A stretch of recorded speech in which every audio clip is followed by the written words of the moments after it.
Hello, welcome back to another Invasion Productions shoot interview series. We're here with Sirus LaVey, Mr. Omega. Hey, thanks for being here, man. Not a problem, brother. We usually start these with getting into how you got into wrestling.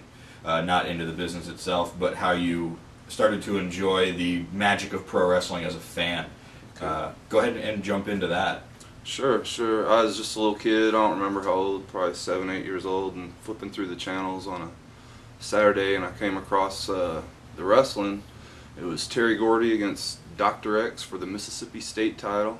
Terry Gordy was a bloody mess. I didn't know why the ambulance wasn't there, why they didn't call the doctor. Right. But I was just hooked from there on out. And, every Saturday, I was too young, I don't know, to know what time it was or whatever it came on. I would just flip through channels until I found wrestling. You know? So I've been into wrestling since I was a child. You know? Right.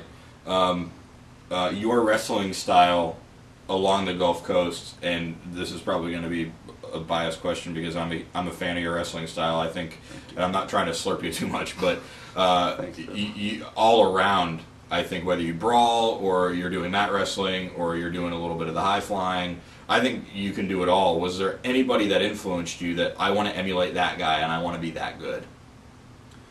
Not really.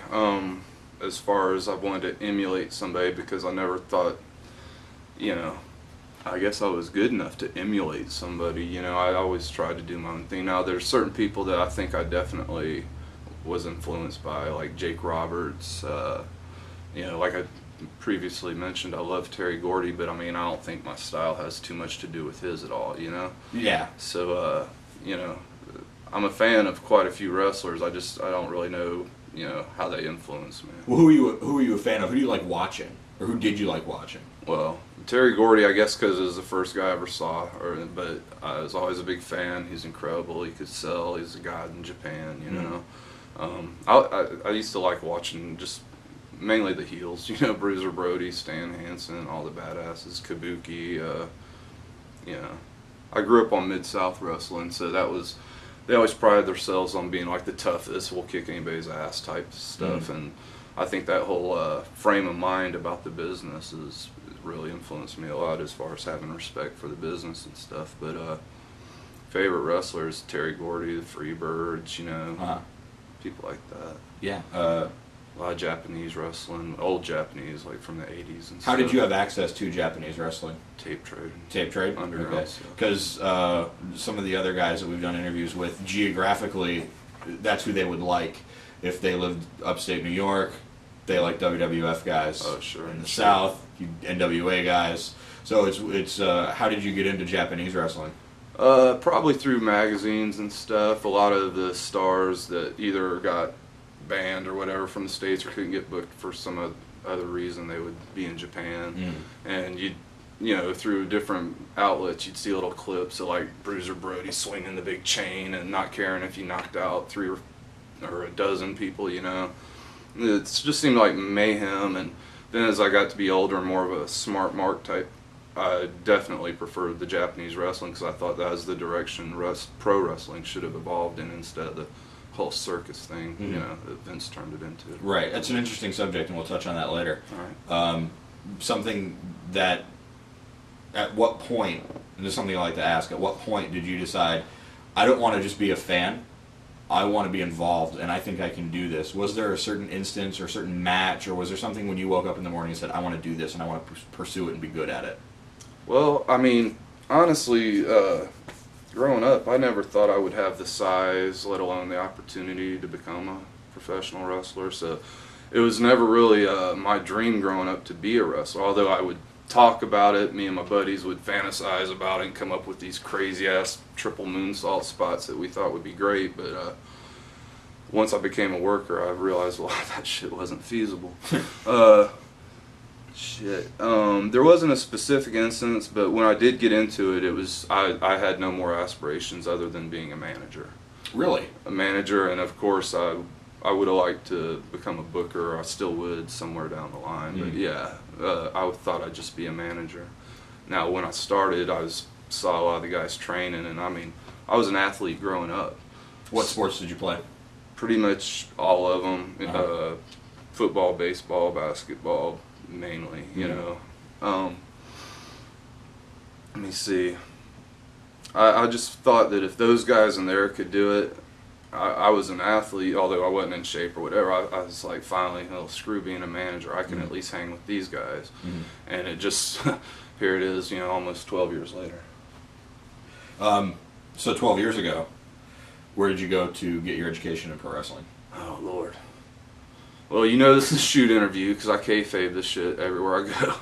But I started a little warehouse in Gulfport, Mississippi. The promotion was called King Style Wrestling. Okay. The owner was a guy called the Godfather, Ken Jeffcoat. And that's where I started.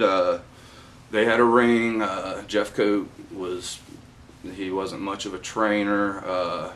He said he went to Boris Malenko's school. I highly fucking doubt that. If he did, it was for a cup of coffee. He provided the ring and an outlet to become a wrestler, but I don't give him very much credit for training me, because just even simple crap like tucking your chin so you don't snap your neck back during a bump never taught me. 6 months of snapping my head back on anything from a schoolboy to a slam. So you figured that out yourself? Yeah, the hard way, and not that quickly, which is. but yeah, there's a lot of stuff like the guy who broke in with me, Tommy Mercury McLeod. He ended up having his ankle broke because he took like a superplex from a guy who wasn't trained properly and stuff. And Tommy probably wasn't trained properly at the time either. So while I have to give him credit for I started there, I don't give him any credit for as far as my wrestling, because basically me and Mercury ended up training each other, and believe it or not, without even being in the business 6 months, we were pretty much teaching the class. Wow. And Jeffcoat, he was drunk. I don't know if he still is, God bless him, whatever, but he was just drunk off his ass all the time. He would show up to unlock the door, and we would go in and train, and he'd be out in his car just sucking down brewskis, You said you broke in with Mercury McLeod. Were you guys friends prior to getting... No, which is weird because we had a shit ton of mutual friends, and I always sort of knew who he was, and he said he always knew who I was, but it wasn't until we started wrestling that we really got close. I had started training, and he came in maybe a week or two after me, and... You guys just hit it off? Yeah, we just hit it off right away. At what point from when you started training were you given your first match, and who was it against? It was less than a year, 6 to 9 months of training. Let's see, who was it? Guy called the Jaguar, Roofer Joe. I don't remember his last name, but he was called the Jaguar. Wore a mask. He had pretty much started out the same place I did, and that was my first match against him. And shit, I don't remember the outcome. I probably did the job. I don't remember. How far in advance did you know you had a match? And when you found out you were finally having a match, what was going through your head?